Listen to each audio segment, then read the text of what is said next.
Cebit, on va chez Cooler Master pour découvrir toutes les nouvelles gammes de produits qui sont présentées à ce Cebit. Première nouveauté, la Recon qui va sortir en version blanc et bleu, tout simplement la même souris que les autres et le prix sera exactement le même également. On passe ensuite à la Avoc, nouvelle souris pour le gamer. On est encore sur un mock-up pour le moment avec forme non encore définitive. Pas mal de boutons, on le voit, pour la première fois une intégration de 3 boutons.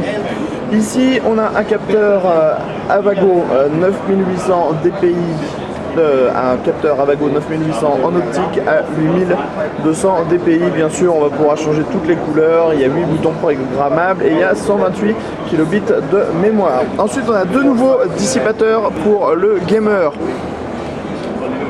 Un SF19, 19 pouces maximum, un SF17. Ici on a un ventilo de 180 mm à peu près. On peut orienter, vous voyez, le portable. On a ici sur le côté un Reobus, je ne sais pas si on va bien voir, il n'y a pas beaucoup de place pour travailler.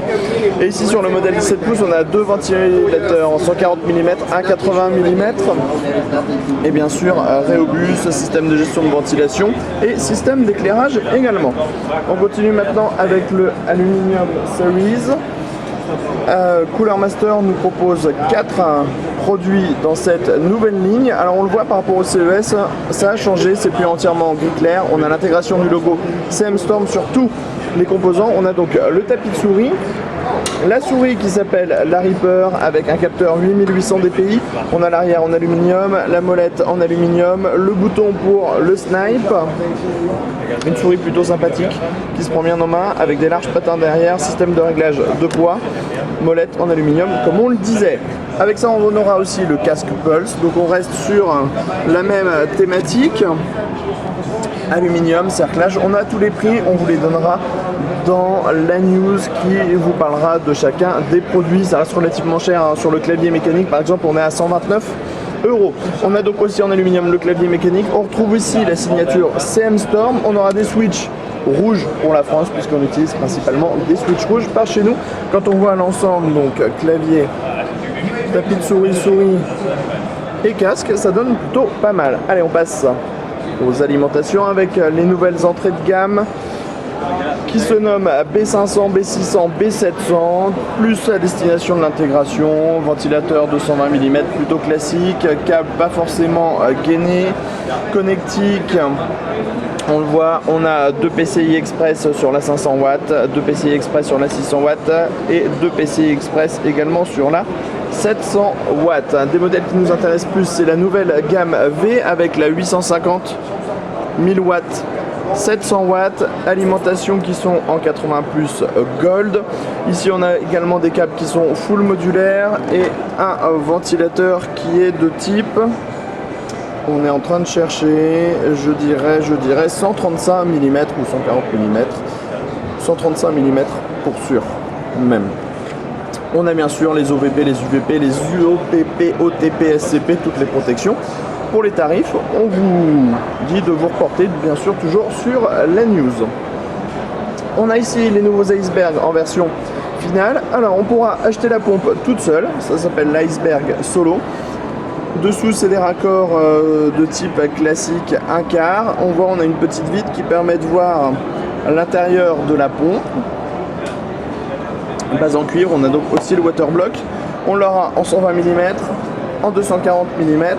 Petite comparaison entre par exemple une pompe Taiyo classique, par exemple la pompe du Seidon et la nouvelle pompe de l'iceberg. On voit, on a 1 mètre de colonne d'eau à gauche et plus de 2 mètres de colonne d'eau à droite, et ça va même plus loin puisque l'eau redescend comme on peut le voir.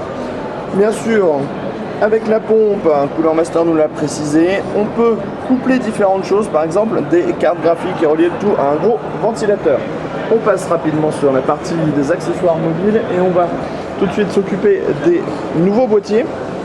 Donc on a toute la nouvelle série N200, N400, N600, N300, N500, nouveau Silencio Micro ATX et le boîtier plutôt intégration entrée de gamme qu'on n'aime pas beaucoup, donc on va pas en parler tout simplement.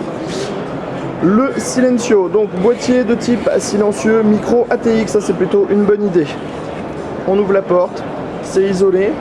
On a les filtres derrière la porte, comme pour tous les Silencio. On referme, très pas mal en finition, très pas mal, très jolie expression. À l'intérieur, on ouvre, on a un châssis avec une cage HDD à l'avant, deux ventilateurs de 120 mm, un 120 mm à l'arrière, 4 slots d'extension et la possibilité par exemple de mettre un radiateur de water cooling dans le haut, backplate, cable management et mousse isolante sur les différents panneaux. Le N500 White, façade plutôt arrondie, sympathique, châssis qui est le même que dans le Centurion. Petit air de rangement, USB 2, USB 3.0, vitre fumée. Le N300 de son côté, vous voyez, reprend un petit peu la même façade que le N500. Et on a également un châssis de Centurion à l'intérieur, donc on connaît plutôt pas mal. Sur les châssis des N600, N400, on est sur du châssis qui est plus classique, vous allez le voir. On va pouvoir découvrir celui du N400. La différence entre le N400 et le N600, c'est surtout la ventilation. Hop, on va faire un petit peu de sport en même temps. Donc on le voit, on a du montage sans vis, mais on n'est pas sur de la cage HDD à 90 degrés. En même temps, on est sur un tarif de 49 € pour ce boîtier.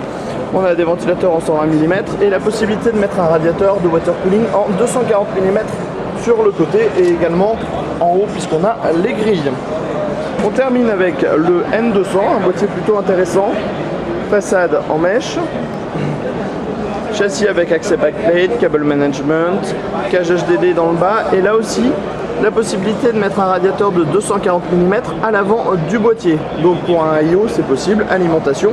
Dans le bas, un boîtier qu'on aura très prochainement à la ferme pour vous faire un petit montage avec une config micro ATX et donc un test. On termine avec les JetFlow 120, les nouveaux ventilateurs disponibles en rouge, en bleu, en dark, donc sans LED, avec des gros patins en caoutchouc sur les côtés qui sont pris sur un cercle. On a ensuite les pales, c'est gainé, c'est nylon et c'est 12,90 €. Yes, on était chez Cooler Master et on vous dit à très bientôt.